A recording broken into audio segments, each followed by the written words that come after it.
Hello there, and welcome to the Impact Zone podcast. We are back once again, yes, to talk more TNA wrestling shenanigans. And today I want to talk about Rosemary, and more specifically her evolving of her gimmick. Now, we saw something sort of similar-ish with Crazy Steve a little while back, where he evolved his gimmick. And this is one of those things that, you know, if you're a wrestler, look at The Undertaker, look at any wrestler that's been around for more than, 5 to 10 years or whatever it's been. And you've got to look at saying, well, how do they stay relevant? Well, they've got to evolve their gimmick. Like, you've got to keep sort of the same gimmick, but you've got to reinvent that gimmick and add new layers and new depths and things to it to stay relevant. You can't stay relevant forever. And that's what I say about, like, being a babyface and things like that. It's incredibly hard to be a babyface because, like, people will lose interest after a few years of you doing the same shtick over and over and over again. For the most part, that's why you've got to evolve your gimmick and add new layers and new depths to it. Even if you're a heel, same thing. Like, especially if you're more of a jobbing heel or whatever, it's really hard to keep that audience invested. Like, it's hard to turn even more heel than what you already were. But if you're sort of a lagging heel, it does feel like, oh, well, what you're doing and what you're, the mic work that you're doing, despite how good it could be, it doesn't mean much. So just having that, I don't want to just say darker side, but this new, fresh sort of lick of paint, so to speak, onto something like that really helps out with the retention, or at least regaining of that attention of the audience sometimes as well.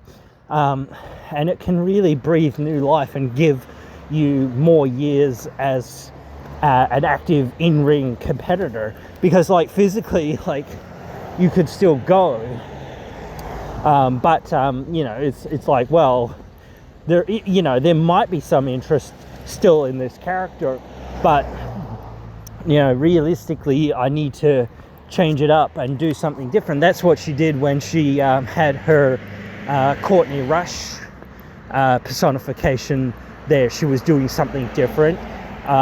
She sort of went back to the DK kind of old, little bit of a difference. Like, you could say, oh yes, you could put a fresh coat of face paint on there or whatever, like Sting does every now and again, and whatnot. Little things like this just to emphasize little minute sort of things that, the audience, smart marks or whatever, will pick up on and go, hey, now, wait a minute. Sting's wearing a bit of, of that red makeup now. He only wore that red makeup when he was in the Wolfpack. So this is not just, traditional Crow Sting or whatever. This is Sting with the Wolfpack, sort of flair and flavor put in there as well. Then you got Joker Sting and whatnot. So, that sort of kept going it along a little bit more. Things like that again. And then when he went back to, again, regular Sting, I don't know what you could call regular Crow Sting and whatnot, but it still was sort of like what The Undertaker did when he came back from injury. I think it was in 2005, 2006, something like that, whenever WrestleMania 20 was, basically. I forget when that was, but yeah, it must have been before 06, because 06 was like 23, wasn't it, I think. But yeah, when he came back and did that, he was more of an amalgamation of a lot of the characteristics that had already built that character. And, he continued to add onto that, or to, delve a little bit deeper into, this part of that characterization, like the ministry taker or the biker taker, even seeing the actual proper biker taker here and there throughout. But yeah, like, again, you can't have the audience in the palm of your hand forever. And like, it's just one of the smartest things that you can do when you're trying to stay relevant and trying to build yourself up to being, relevant again. Like, if you're suddenly going to get a title shot, or you're suddenly going to get a somewhat of a push, it doesn't just come from the office. Like, you've got to go, well, if you're going to give me something, like, we can't just be doing the same thing that we've been doing, because everyone's been, associating this gimmick so far sort of with the tag team titles for a while. So, we need to do something different. We need to make this bigger and make it more threatening to, a higher level, like a world title picture, not just be relevant to that same thing that you were already doing in the same space. You can't be looked at as serious if you don't try to do something for yourself like that, by changing up the whole formula. Again, and it is a risk sometimes of saying, oh, well, what if I change the formula and it doesn't work? Well, it's sort of still the same formula, in a sense, but you're adding this other stuff to it. And again, I don't think they've done the best job with it. I think, having a few more matches here and there, just to give Rosemary a few more wins, like even if it was against jobbers or whatever, or local enhancement talent or whatever you want to call it. It's just one of those things that would have helped out quite significantly to help build her up and whatnot, in the eyes of the fans, of saying, even though if she's just beating jobbers, at least she's, getting more singles wins, and it seems like this is keep doing the whole thing where when she wins, she plants the rose on somebody's chest, and things like that, keep that going. You don't, again, it's really tough because you're always going to say, well, you don't want to overexpose it, but when, and same thing for the wrestler, they've already been exposed quite a lot, but this is a new side to this, incarnation of this character and whatnot. So, but again, sometimes it is about just showing people things and not specifically telling them, or just sort of telling them a part of a story, like they did last week or whatever it was, with the match with Jordan Grace. They had a really great match out there, until, again, the DQ finish. But, DQ finishes can happen on TV. People can understand why this is happening on TV and whatnot. Sometimes it's a little bit shit, but that's what you've kind of got to get to. You've kind of got to get to these stories and these moments and these other matches that you are going to pay off. You can't just always pay things off all the time on TV for free. Or if you are, it's got to be somewhat more minor in some ways, or it's got to build to something bigger, because the pay-per-views, are where your big shows are for the most part, and whatnot. So again, just having that, mindset of, this isn't, the most important thing ever, but it's still worthwhile, watching and seeing, and that's what intrigues me as a person who watches this stuff, is just to see, okay, where are they going to take this? What's going to go on here? Because you can always tell these sorts of things, sort of, in advance some ways.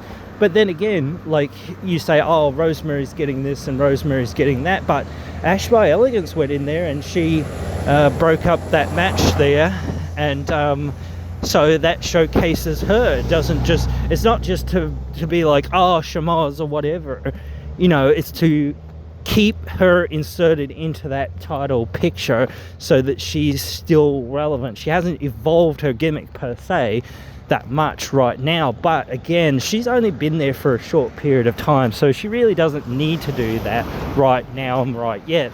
So her staying relatively the same, or maybe just showing a more sort of aggressive side and not just so much I'm a pretty painting, or this goddess or whatever, but I like just showing that side of saying I can kick ass too, and whatnot. I'm not afraid to lay it down and whatnot, and that sort of thing.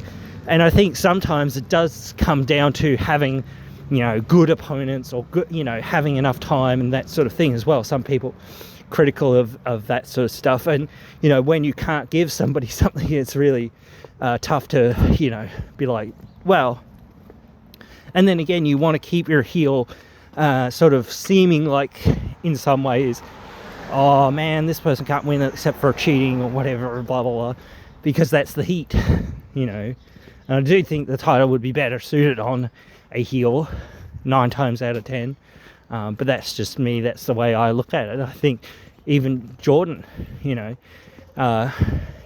risk her turning heel, or you risk those people being alienated for too long by the lack of, not diversity, because the division is pretty diverse, but lack of credible challengers. And it takes a long time for somebody to become a credible challenger right now, so that's a problem. Plus again, you don't want to just bring in all these ex-WWE or AEW stars or whatever,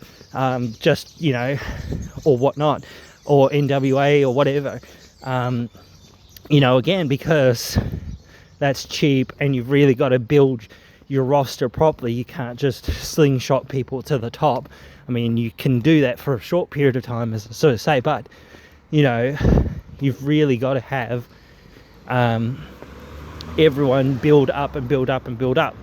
Unlike they're giving time to Steels and to Shaw, and it's obvious they want to work together, and I kind of want to see it. Like I said a while back, I think I wanted to see them as a tag team. I think that'd be kind of cool. I think their personalities kind of would have meshed pretty well, but I don't know as far as what's going to go on from here and from now, because again, it feels like, oh man, you don't have a really great heel, same with like the X Division or whatever, to fall back on. Like, yes, Ash is there and whatnot, and there's some other heels there like Tasha and whatnot, but realistically, like Marsha and Alicia, that they're more mid-card or whatever style wrestlers. Not to say that they are stuck in that position, but they haven't been built to the point of being like, oh, this is a legitimate contender who might beat this person.